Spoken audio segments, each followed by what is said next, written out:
Good morning. Happy Friday, everybody. We hear you. Do people remember the days of the week right now? It all kind of blends together, doesn't it? Thanks for joining us for Parents and Families Program Town Hall Zoom updates. So we're starting to have these sessions about every 2 weeks because information changes so much and we've got so many questions. It's nice to just get together and be able to chat. So great to see so many of you. Excuse me. So first I'm going to go through, like we typically do, our typical format. I'm going to give you some updates and then we're going to leave it open for questions. So the first update I want to give is around virtual commencement, just an acknowledgement that we had our virtual commencement that started on June 6th. Congratulations to our graduates. It's basically a series of recorded videos and recorded postcards where students have sent in their names with someone reading their name. And I did hear from a number of parents who were participating in that. So if that was you, thank you for being a part of it. And I know that even though it wasn't in person, it's still important to celebrate our grads. In terms of degree conferrals, if any of you have students who are graduating, the academic side of the degree conferral, the formal part, is a manual process. So that's happening now. Hey, Lisa. And basically the registrar, people in the registrar's office go through and make sure that yes, students completed all their requirements. So I've been working with a couple students who have been a little freaked out, like, oh, I know I graduated, but it doesn't say that on my account yet. It's coming. They're working through that. The second thing is about diplomas. So I get some questions about when graduating students receive their diplomas. So after the degree conferral takes place, they will get a diploma mailed to them on their permanent address on file. And that can take up to 2 months. I've heard them say it can be as fast as 1 month, but honestly, I've seen it take longer than that. Okay. The next update is on grades. So this is kind of I think an important one. For grades, you've probably by now you've seen your students or you've talked with your students about their spring semester grades. We don't have a lot of people on video, but for those of you on video, can you give me like a yes or no? Did you see your students' grades? Yeah, you did? Okay. So I have been talking with a lot of parents lately who have been surprised. Not pleasantly surprised. They've been disappointed to learn that their students that they either failed a class or a couple classes in spring, or they didn't get any credit. And the reason I want to mention this and talk about it for a second is because as I've talked with the parents, I've ended up talking with the students too. And when I talk with the students, they're saying that they, and I think this applies to many of us on the conference right now. They are saying that they stopped going to class when things got tough. And as I talk with the students, I realize they basically quit very quickly. So they got in virtual semester, it was an abrupt transition, right? Everyone struggled and had a hard time. But as soon as they got their first bad test grade or first failing paper, right then the students, that's a pattern that I'm seeing. They just quit. So they stopped communicating with their professors. They stopped doing the work. They just gave up the first time that they got a bad grade. And so I want to reiterate what we tell incoming students and what I'm sure you tell your students. Go to class, buy the books, do the reading, do the homework. Those basics can really help you get through, and don't give up. We really could use your help in reminding your students to do the basics and to not give up. Communicate early with your professors.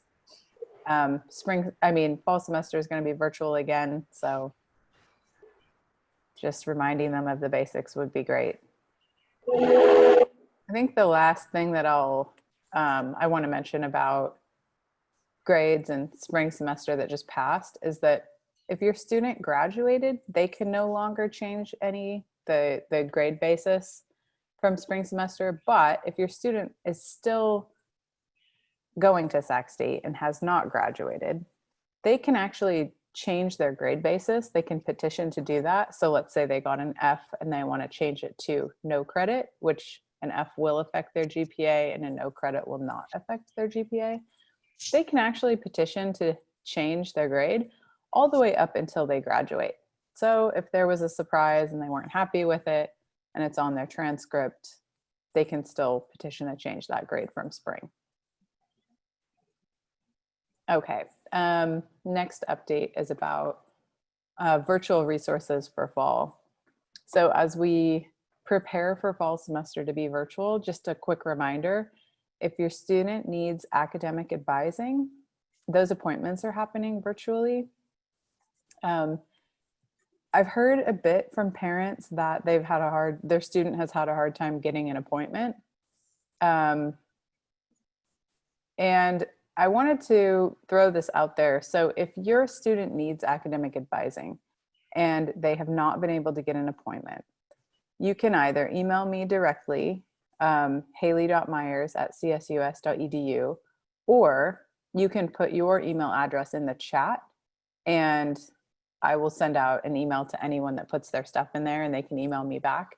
I will do basic advising with students. And then we can also provide maybe more direct access or answer very simple questions, maybe more direct access to the Academic Advising Center. They're down 9 positions right now, 9 academic advisors, and that's we are on a hiring freeze because of the pandemic.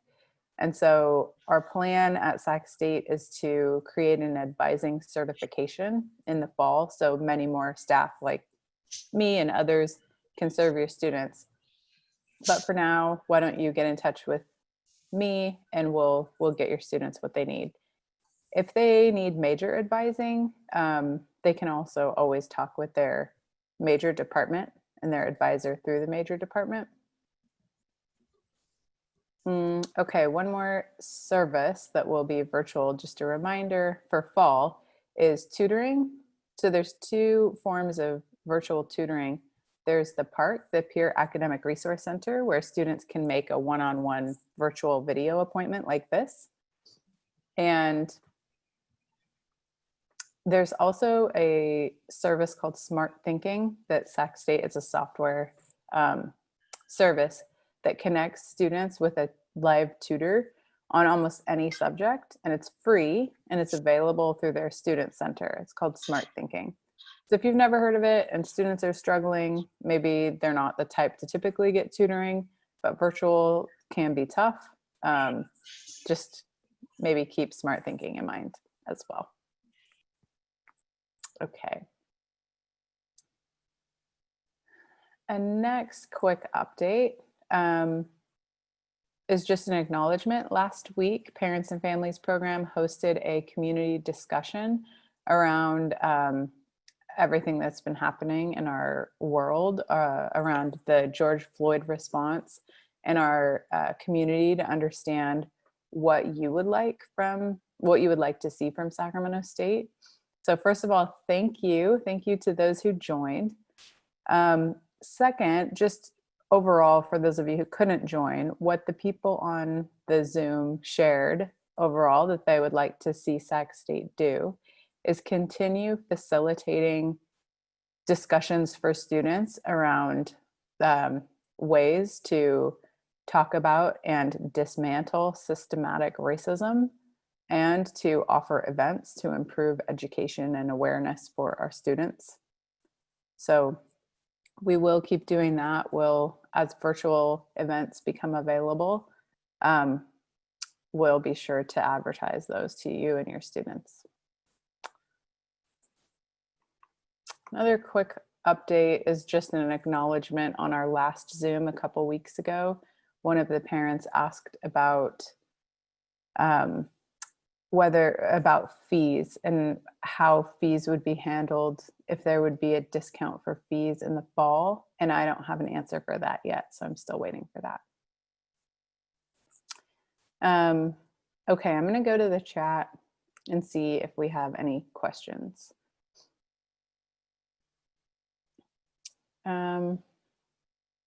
So Maria is asking, my daughter will be incoming in the fall. Oh yes, and Emily says, yes, everything's virtual. Is the university going to reduce the fees for fall? Why or why not? So Willis, I'm still waiting to hear on that. Sac State will not have half virtual and half in class. So we, unfortunately, all of the classes are going to be virtual with just a few exceptions, and we are waiting to hear those exceptions. A couple weeks ago, prior to George Floyd's murder, President Nelson said that he was deciding with cabinet and the provost, who's in charge of academics, what classes would be virtual. I thought that by today we would know which classes would be virtual, but I believe that the sort of state of affairs in the country kind of perhaps interrupted that discussion, and perhaps that's why we don't know yet. Mui says that her daughter's having a hard time with virtual. Yes, I understand. I think many people are having a hard time with virtual. I'll reiterate some other conversations I've had with parents, and some things I've told you here in the past is I don't think that your students should take a semester off. And the reason is because the whole world is going through this. Many students are going through this, and we don't want to put them at any sort of disadvantage. Virtual, I think the world is going to have some virtual permanent expectations after this. And it's better that your student kind of deal with it now and struggle through it than try to re-engage in a year after everyone has been practicing these virtual skills and their social expectations around them, and then not know how to get on board at that point. That's my opinion. Let's see. Renelle is asking, why is there a delay in financial aid award posting? So Renelle, I feel like there's not a delay right now. I actually feel like it's just fine. It often posts in the summer, and it just kind of takes a while. Of all the students I've checked, I've only seen one person's award. And that is, I think it's actually pretty normal. Haley, my name is Greg Lewis. I was just calling to find out if fall classes are going to be held. Hi, Greg. Yes, so all fall classes will be held, but chances are they'll be virtual. Okay, is there any idea when we may get back into class? Will that be next year or? So we will hear from our chancellor in October as to what happens in spring semester. I think we all really, really, really want spring semester to be in person, but we will know for certain in October what the next steps are. I think everyone's kind of anticipating a wave 2 of the pandemic. I don't know what the wave number is. Wave 16. So. Thank you. Yes, you're welcome. So someone is asking about Donna Baker. Hi, Donna. Someone is asking about moving on campus. And I want to know, do we have Samuel Jones with us?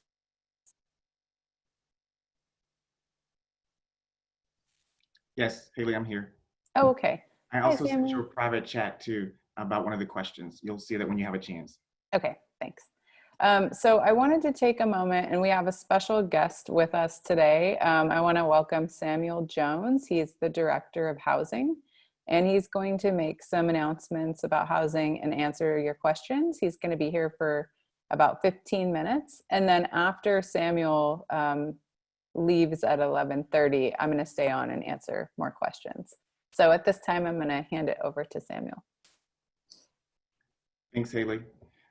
So I think the question that I saw was about housing for the fall semester. So just like most of you probably already heard from other CSU systems, we will have housing in the fall. Housing will be open for our students. We have put forth our request to the Chancellor's office on what that housing process is going to look like for the students. Once we hear back from the Chancellor's office on the occupancy level that we can have, we will be communicating to all the students that have applied to housing and what that process is going to be. I know that sounds vague to everybody because we don't know exactly what we're going to do yet, but once we get that direction from the Chancellor's office, we will be following up with students about their current students who have licensed with us for the academic year. The big question is we currently house 2,100 students on campus. We will not be able to house 2,100 students on campus for the fall semester, and we do realize that because of COVID-19.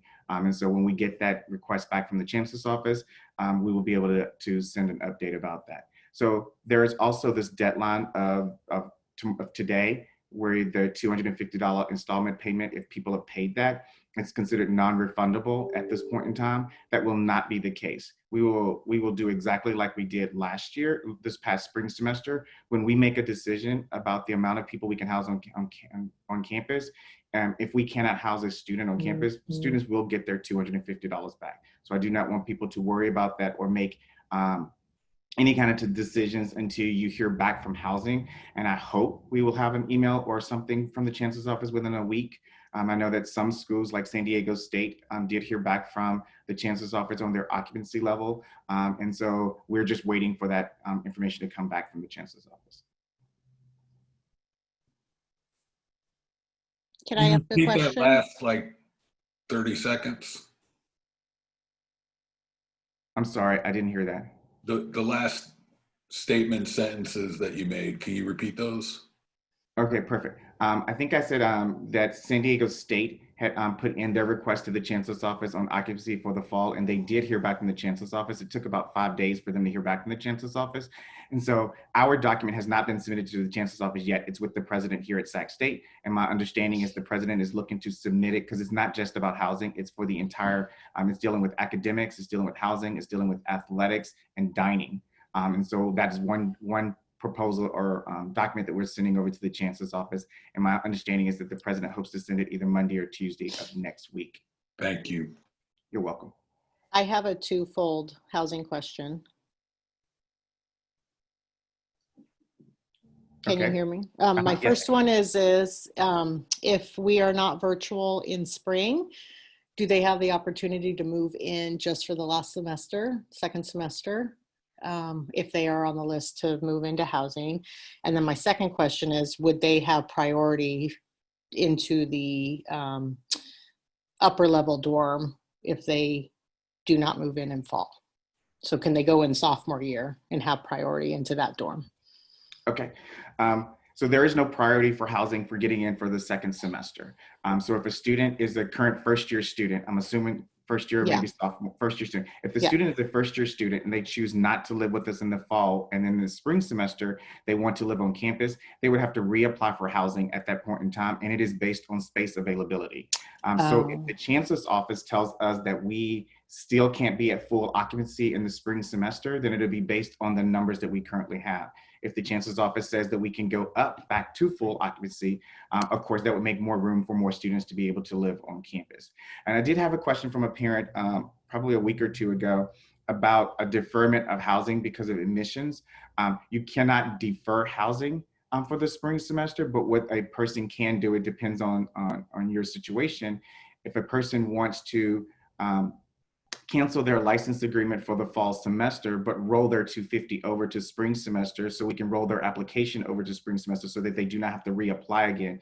Yes, we can deal with those on a case-by-case decision. It really is going to be up to you as the parent or the student on what your preference is. even if you roll your application over, it does not mean that there's a priority for you for housing, but you will be part of that first group of people to apply, because what we will do when we open the application, we will roll all the people that wanted to wait until spring semester into that application pool, but then it's based on occupancy. So if we're at full occupancy in the fall, meaning like whatever the number the chancellor's office says to us, if the chancellor says you can have 50% of your housing occupied, if that's the case, then if none of those students cancel and we cannot go up our license numbers in the spring semester, then we'll still be at that level in spring semester. Typically, we do have people that will leave because upper division students will leave in the spring semester because of either they graduated in the fall, et cetera. And sometimes first year students don't want to come back for the spring semester. So there is some melt there where we have spaces for students for spring semester. And one more question, if they do live in the dorms in the fall, but they're online classes, are there things that will be open on campus? Will the well be open? Will the bookstores be open? Will restaurants be open? Is there going to be activities on campus, even though classes aren't in session on campus? The plan is to have things open on campus. What that's going to look like, I can't tell you all of the exact what's going to happen and what's going to be available for students. But for instance, the well is part of the return to campus process. So the well is looking at what they need to do in order to be prepared. Most of this is governed by public health. As many of you know, if you live in Sacramento, the gyms and things are starting to open up this week or next week. And so we would follow suit based on what the public health has decided that we can do. Then the chancellor's office gets to say what we can do as when it comes to opening up the well. As far as housing goes, I can tell you that our goal is to make sure that the students have our goal is to make sure that students have a good fall semester like any other students, understanding that it will be virtual. So our live-in staff will still be doing virtual programming. We'll be doing social distancing programming. Our goal is to have our facilities, students to use those facilities. What I can say, it would be a little different than normally, because if you think about a study room, students can go into a study room and study if they want to, or because of social distancing and because of cleaning of things, it's going to be a process for how students get into those lounges and how they can study, meaning like checking out a key at the front desk so that they can go into the facility, so they can utilize the kitchen, or they can go utilize the study room, or utilize the computer labs in the facilities. And dining will be open for the fall semester, because if you live on campus, you are required to have a meal plan. And so dining is looking into what that's going to look like as well. And all of that will be in the plan. And I think you'll hear more once we get approval from the chancellor's office and what we're doing. Then I think the university will start sending out information so that people are aware of what's happening on campus.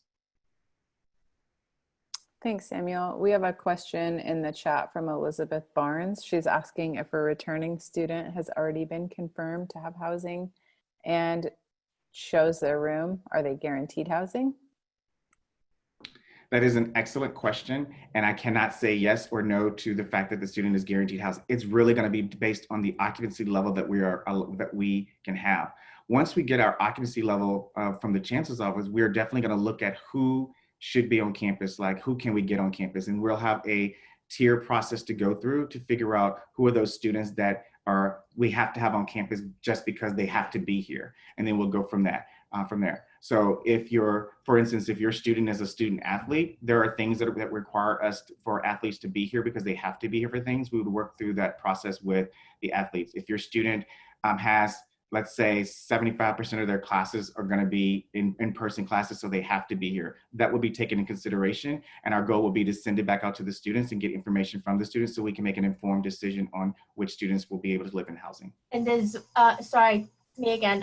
So does that, so if they're a graduate, like if next semester is her last semester, would that be a higher priority situation or no?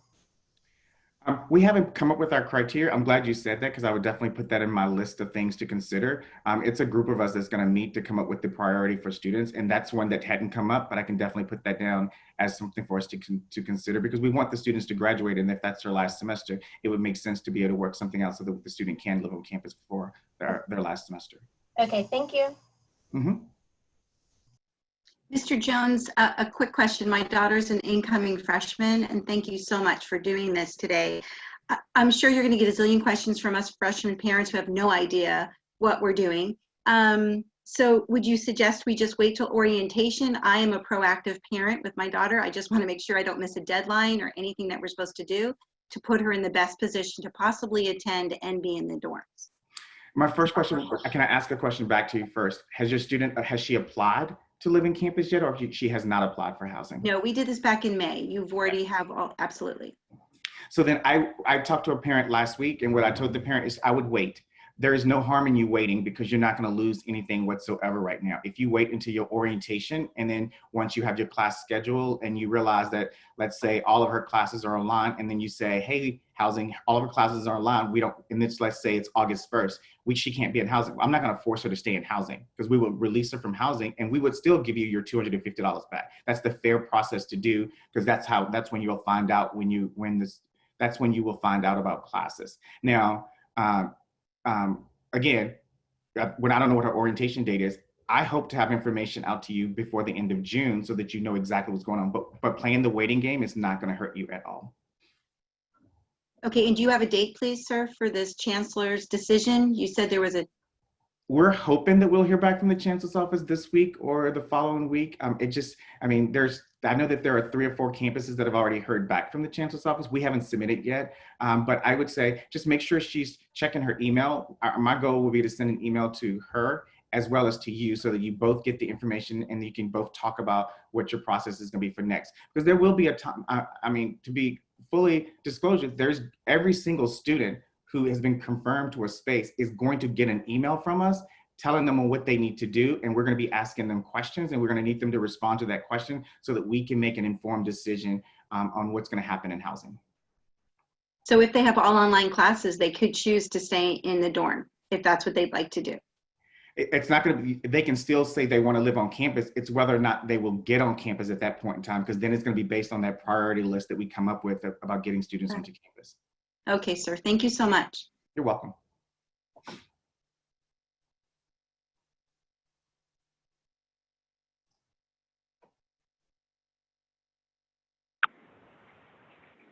Hi, my name is Nancy Webb, and my son will be attending virtually this fall. We have been monitoring his account for payments, upcoming payments, and I knew the housing application fee was due today, but when I asked my son to check his account, he said that the line for that was now gone off his account. Do you know why that may have happened?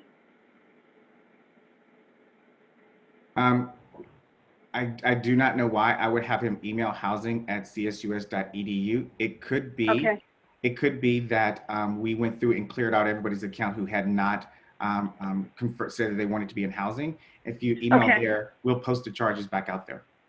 Okay, so that follows my next question. And if we have already decided, based on the fact that the classes will be virtual, then we're not going to request it.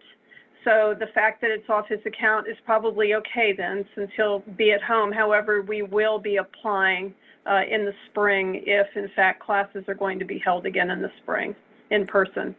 Perfect. And that application process for the spring semester will come out in October. Okay, perfect. Thank you very much, Samuel. I appreciate it. You're welcome. And for considering priority for on-campus housing, we also take into account whether or not the student is local or non-local. It's part of the calculation process as well, is looking at, and there's a lot of philosophies out there about whether or not to have people come from other counties and other states to live in housing. And so we would definitely take all of that in consideration for if a student is local or if they're out of the commuting radius. Okay.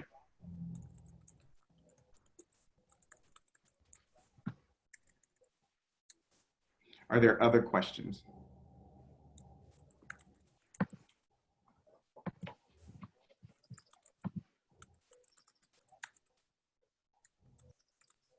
I think I'm done. I think it's back over to you, Haley. Okay, well, thank you so much for joining us, Samuel. Really appreciate your time. And yeah, hope you have a good Friday. All right, you too. Take care, everybody. Okay, everyone. So we've got a lot of activity going on in the chat, and I'm going to open it up for questions and stay on for questions for the next 30 minutes. So I think that this is an okay way for some people to get information, but it's a little messy, right? Because the questions may not apply to you. So I am going to post this recording on the csus.edu/parents website. I don't have a place yet for the Zoom recording, so I need to request that IT make it. The other thing is, if we don't get to your question and it's in the chat, I have copy pasted them to make sure that we can respond to them. And if you would like a personal response and you feel like it's not happening, some of you have put your email addresses in there and we can get to you. I intend to put the responses to many of these questions in our next e-newsletter as well. Haley, can you repeat your email address again, please? Sure, and we can put it in the chat too. It's haley.myers@csus.edu. Thank you. Yep. So we've got a couple questions about financial aid. One is about the middle class scholarship, the impact of the pandemic on the middle class scholarship, and then also just information about financial aid. So I don't know what the impact will be on the middle class scholarship from the state. I can tell you federal grants. So I manage another federal grant. I don't anticipate any interruption in federal grants. I'm not sure though. And we can actually have a financial aid person on in our next call in 2 weeks. I think that might be really useful. Yeah, we have a lot of people saying yes. Okay, we'll do that. Can I say that I received my package yesterday and it did have the middle class grant in it? I have my whole package already up. So it came in yesterday. Oh, thank you. Mm-hmm. Hello, my name is David Cruz. Hi, Dave. Yeah, my daughter went online to check her award, but there was nothing there. It was left empty. And she's a senior. She has one more semester. Okay. So that's why I'm asking about financial aid to see if she's still going to receive some, or is the financial aid behind and that's why she hasn't got her award yet? I don't think it's behind. I will ask. I assume that she filled out all of her paperwork, filled out the FAFSA by the March 2nd priority deadline. Yes? Yeah, she filled it all. She has nothing pending or open that flags for her to complete. Okay, so I would just keep checking every day. I feel like it's not delayed, and the fact we've got another parent that got their award yesterday is a good sign. It should come through sometime in the next couple weeks. I think the important thing to look at is in the student center in the top right corner. If your student did complete the FAFSA, it will say tuition deferred until September, which basically means you're on track. You don't have any payments due until September, and that will be covered by financial aid. Okay, I'll ask her. Thanks. Thanks, Dave.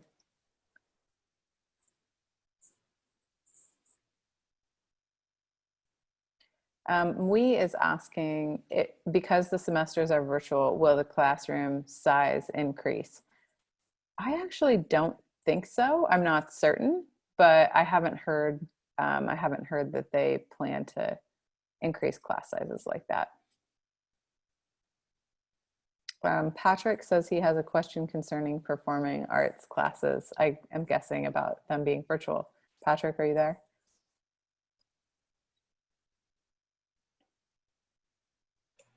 Hey, Haley, I got a question, and I don't think it's this suited for the chat room, but Okay. is there anything, is there things in place to support the professors so that they can get the classes off as scheduled? It seemed like my son was having a lot of, cancel today. Oh, no class, read the book. I mean, what's being done about that? Yeah. So this summer, there's something called a boot camp that professors are required to take for virtual teaching in the fall. There have also been a number of optional training seminars through the Center for Teaching and Learning that go over best practices and software tools, how to utilize Zoom, how to, basics like how to utilize breakout rooms. how to make the most of Canvas. There, I guess about 20% of our faculty were not using Canvas, but about 80% were. I think what we're going to see though, David, is I expect we're going to see some faculty who are not comfortable teaching virtually not teach classes. That's what I think we're going to see. So, I have a question as to what those classes are and what that will look like. So your students have that's all fine as long as it is noted and you're looking into it and the administration is. That's all we can ask for. But there needs to be an awareness about it. Oh, absolutely. I think the awareness is there. We heard from a lot of students whose, students wouldn't contact us to say, hey, my professor's doing great virtually, but they certainly would reach out to say, I'm having a really hard time interacting with my professor. And yes, we all heard a fair amount of that. I think there are some people that really struggled. And so that's why we had the required boot camp this summer and then these ongoing training opportunities. Thank you. Yeah, one last thing I'll say, David, is if you'd like to apply a little pressure, you can always email the chair of the department or the major department and say, I'm a parent, I have some concerns about virtual teaching practices. Can you tell me what your faculty have done this summer? Thank you. Does anyone else want to ask a question not in chat?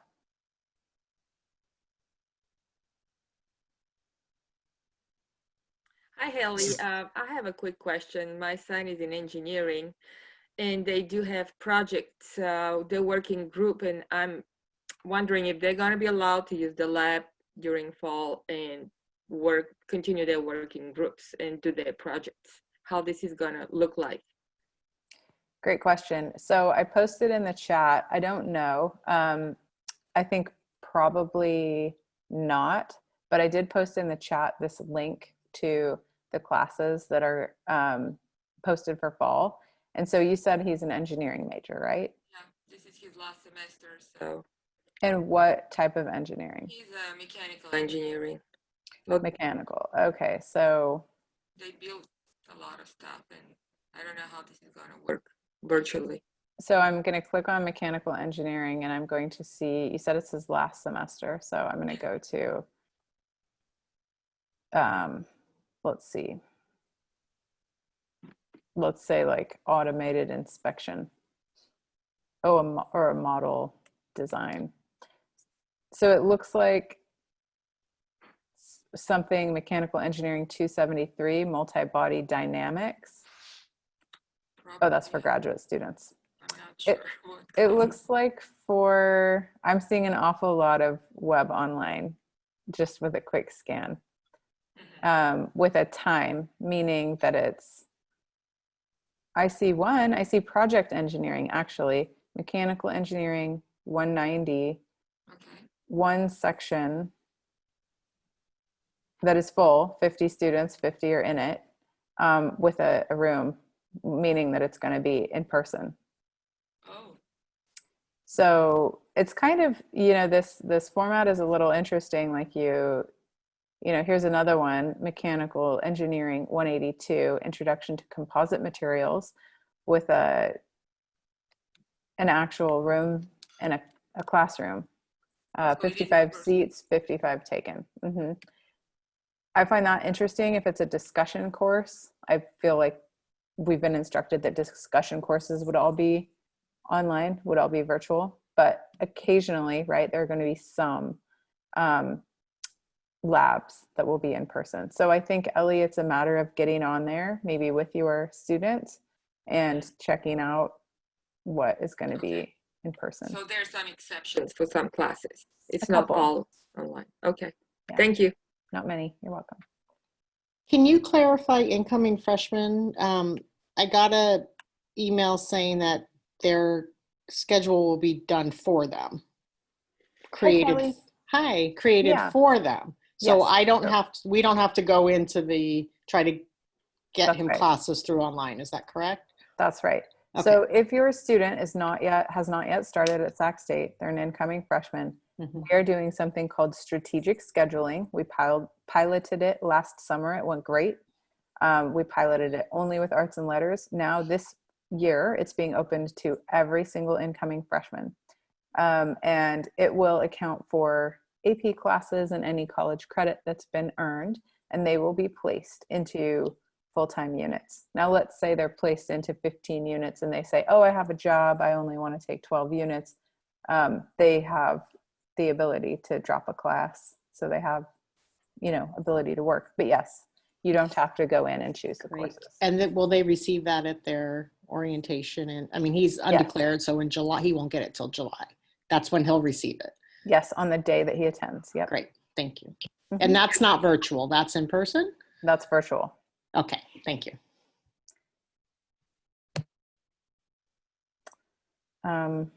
Renelle is saying, I noticed classes are getting updated each week and switching to virtual even when in previous weeks it was posted in person. Students need to be checking each week. I'm holding my daughter responsible for checking regularly. Great job, Renelle. Yep.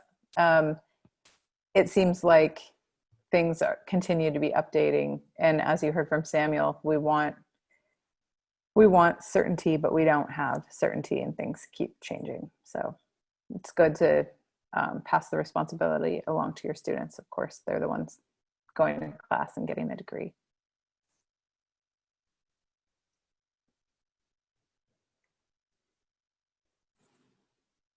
We had a couple of questions, I think, about in fall semester, if the library will be open and if the bookstore will be open.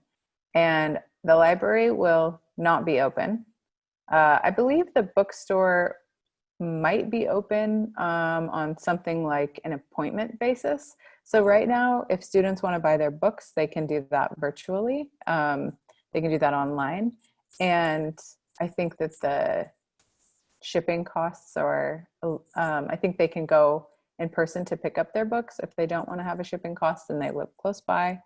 I think that's how they're encouraging it at this stage. Hey, Emily, can you check really quick and see if the bookstore website has any updates on their hours? Okay, let's see here.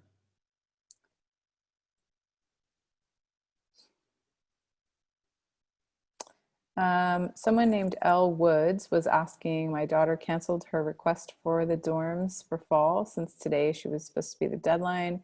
She would like to try it to sign up for the spring. Should she sign up for the spring today? Spring application isn't available yet. I don't think it's available until September. So no, don't try today. Thank you. You're welcome. I think he said October. Oh, okay. Someone else asked the same question, but thank you. What is the orientation fee if it's virtual? For students, it's $66.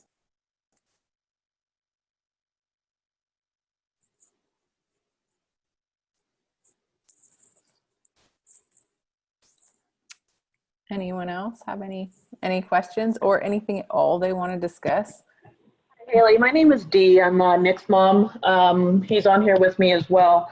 For the orientation, now he got confirmation that his is on July 20th and the time on there is from 9 to 4. Since it's going to be virtual, are they doing that like individually for each different person? They're scheduling them, or is this like an hour, 2-hour session with the freshmen individually by themselves? So I think that they'll probably be in a group, much like what happens at orientation. But I was under the impression that some of the sessions are recorded, so they wouldn't have to be sitting at a computer from 9 to 4. What I would do is I would go onto the CSUS orientation website and look a little bit at the schedule. I think that Nick should have some options in what he sees, and then there are things that are mandatory and not optional. And that day he will be he'll be sitting with, virtually sitting with other students on the same day who are going to hear the same information and then get their schedules and kind of be processed, come through our system.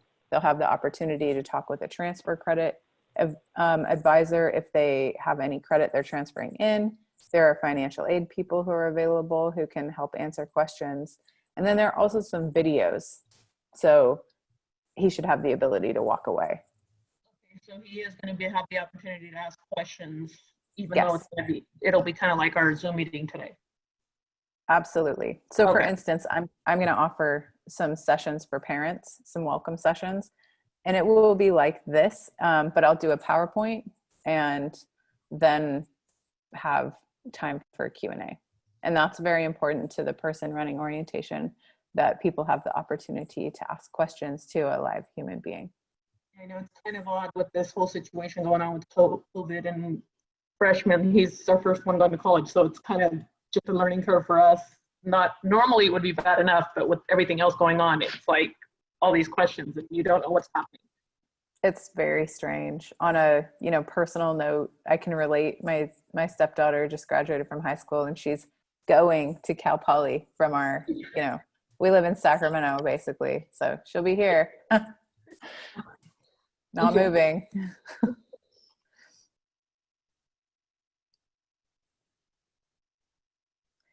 Did anyone, just curious, did anyone's students really do fantastic and have an amazing semester with their grades? Yeah, Kelly's saying yeah. Kelly, do you want to tell us what happened?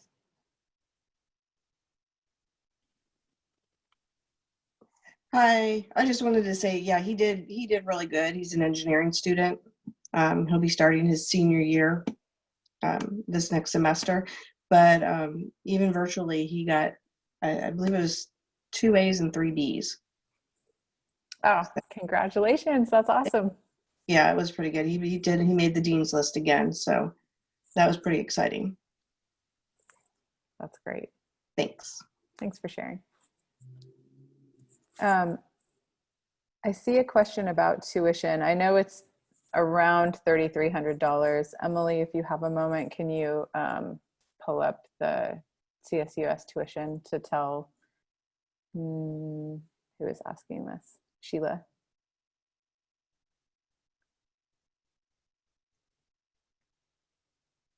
Okay. I know we've got people who need to leave. That's totally fine. I'm going to stick around. If you've got questions, I'll try to answer them for you. Anyone else?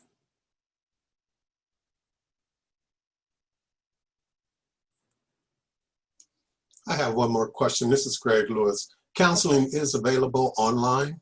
Yes, absolutely. So there's a couple different ways that students can get, and when you say counseling, do you mean academic or do you mean like mental health therapy through the well? Academic. Okay, yep.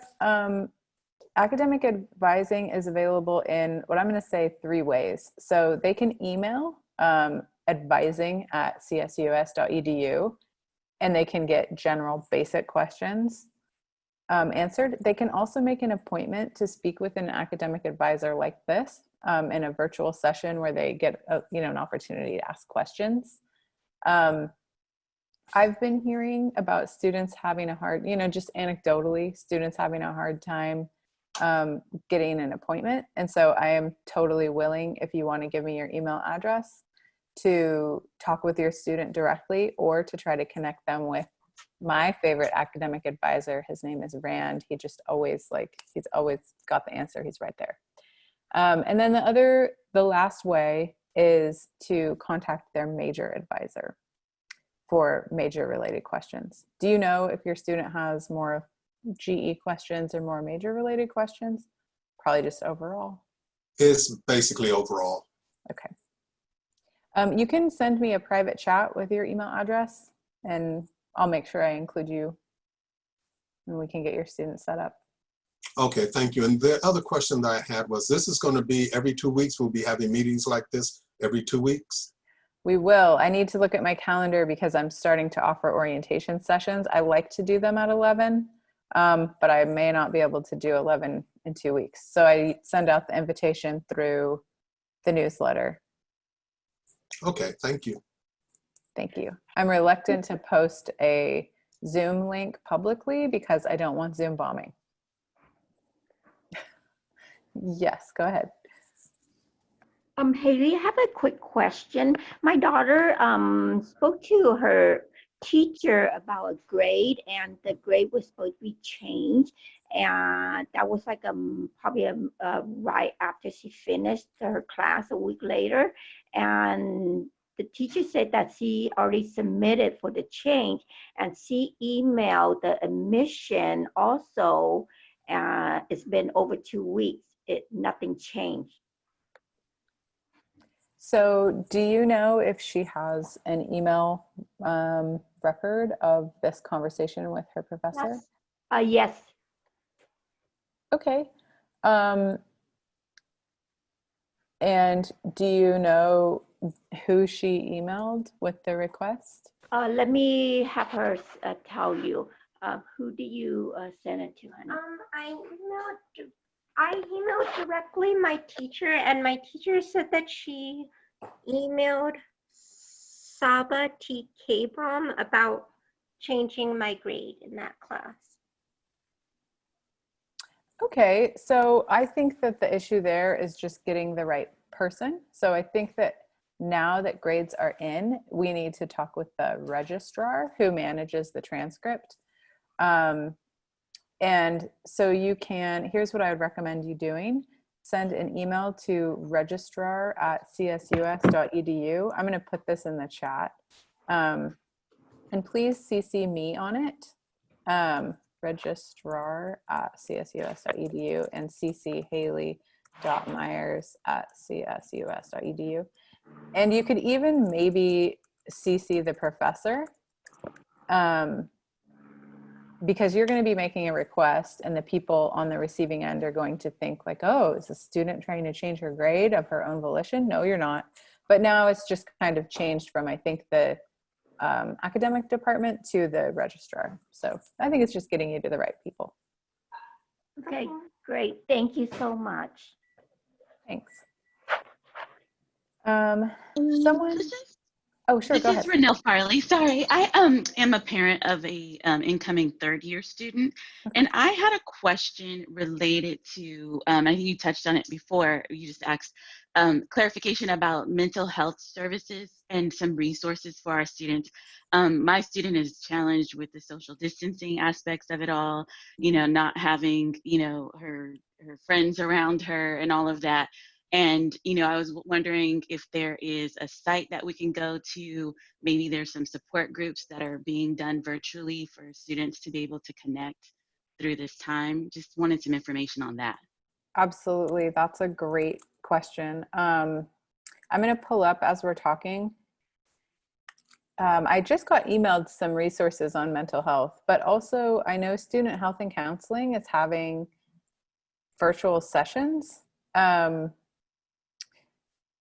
If you go to, on a computer, if you type in CSUS, Student Health and Counseling, I'm going to put the link in the chat right now.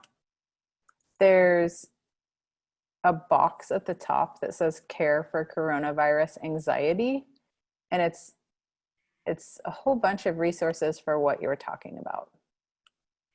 That would be awesome. Yeah, I think there's a couple different ways to access that.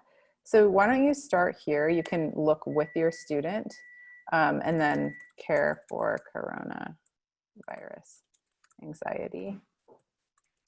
And then if you don't get what you feel like you're looking for, please reach out and I can kind of help connect you more. My contact that I work with, his name is Jason Cataldo. He's a counselor. I'm going to type in the chat his info. And he's happy to answer questions for us as well. Thank you so much, Haley. Appreciate that. Sure. So for housing, my son was told that he would have the same room as last year, but if all the classes are going virtual in the fall, will he lose that room come spring? So is he going to live on campus in the fall? Not if all the classes are virtual. Okay. So what he's going to have to do is he's going to, and do you think that he'll want to live on campus in the spring? He'll have to. He can't commute from where we live. Okay. So he will have to submit an application for spring housing to get, to apply. And it sounds like Samuel just mentioned that that would be available, that application, in November. Okay, so he would lose the room that he's currently in. Is he there right now?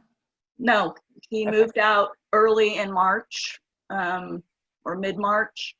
So everything's been virtual, so he is not on campus right now. Yeah. But if he doesn't take the room in fall, then he'll be put on a wait list. No, so for fall, he needs to cancel the request and then reapply for spring.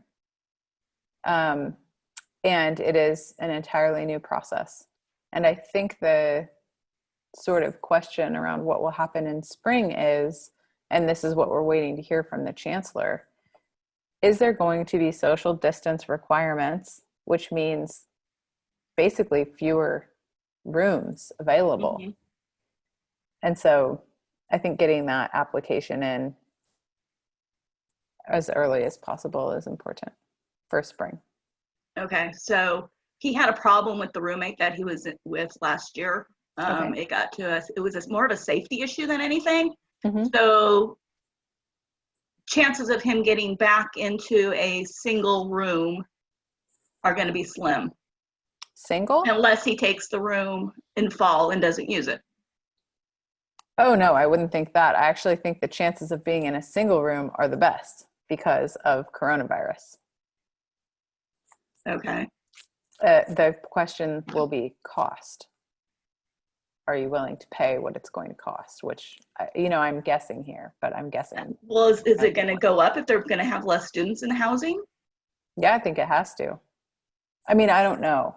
I'm guessing here, but if you've got 4,000 beds, but you can only have 2,000 students in them, but you still have the cost of 4,000 beds, which is true. There's cost affiliated with that. Then you can't charge half. You can't charge the same rate. I don't think. I don't know. I'm right. These are the things we're waiting to find out. Okay. Thank you. Yeah, I'm sorry, Natalie. I wish I had a more firm answer there.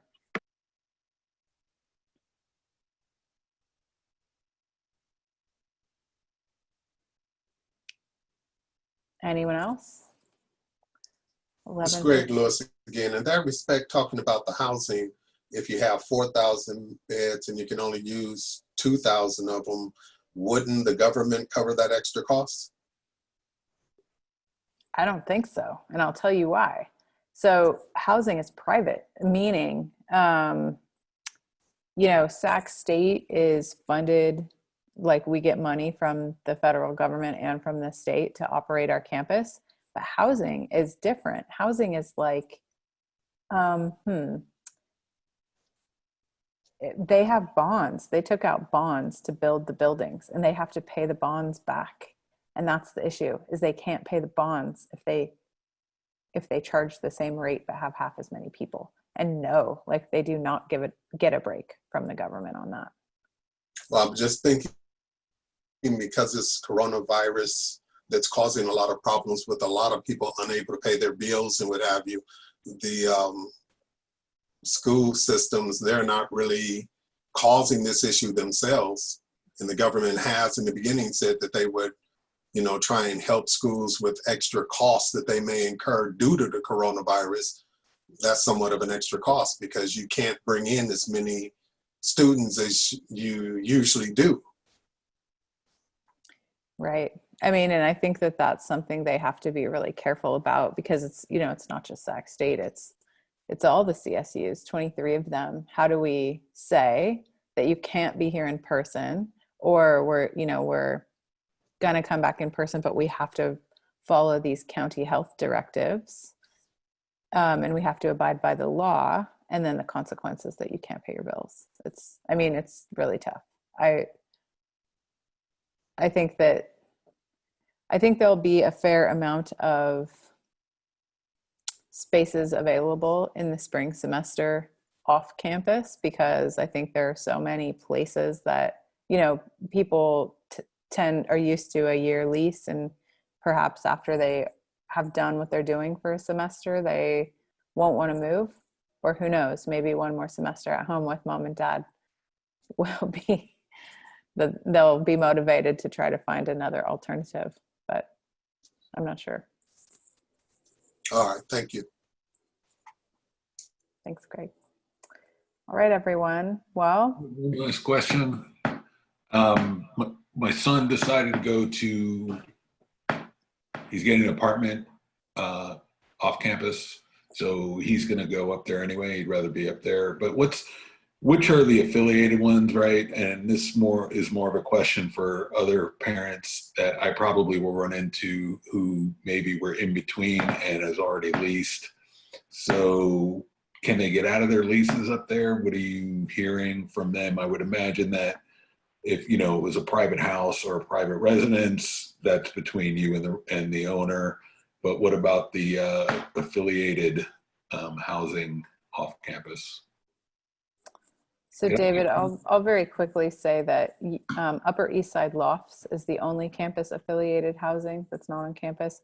The other places that people tend to stay, like the Phoenix, the Lofts, I've been talking with a number of parents who are having a very hard time. They are not able to cancel their leases for next year. And they are not able to, yes, it's Tammy, I saw your eyes. Yeah, it's really a problem right now. I don't know. What are you all experiencing? My son was living at the Lark, and we cannot cancel our lease. I'm still paying for it. He's been home since school stopped, and I'm still paying it. That's what I've been hearing. Oh, Greg, I'm so sorry. Tammy? And then what was the Upper East Side Loft policy? The Upper East Side Lofts is following Sac State. So yeah, they're letting you cancel. Okay, thank you. Okay, quick question on that. I have an incoming freshman, and so if it's going to be double the cost of housing to stay on campus, perhaps we can work with some students that are trying to get out of their leases. Right, I've thought about that too. So I shouldn't have said double the cost, because I was just kind of spitballing there, like that's not official. But yeah, I've thought about that. And I think that we have a Facebook page for parents. I think that might be one way to connect with other parents and say, you know, hey, who has a lease? Tammy, I actually have a parent I'm working with who has a lease that they signed for all year next year that they can't get out of at this point, and they've already been trying for about a month. So if you want to connect with that person, let me know. Okay, everybody. Well, nice to chat. Nice to see you. We'll have this discussion again in 2 weeks. I hope you have a great Friday and you actually give yourself a weekend. Take care, everyone, and look forward to seeing you again. Thank you. Take care and stay safe. You too. Bye-bye, everyone.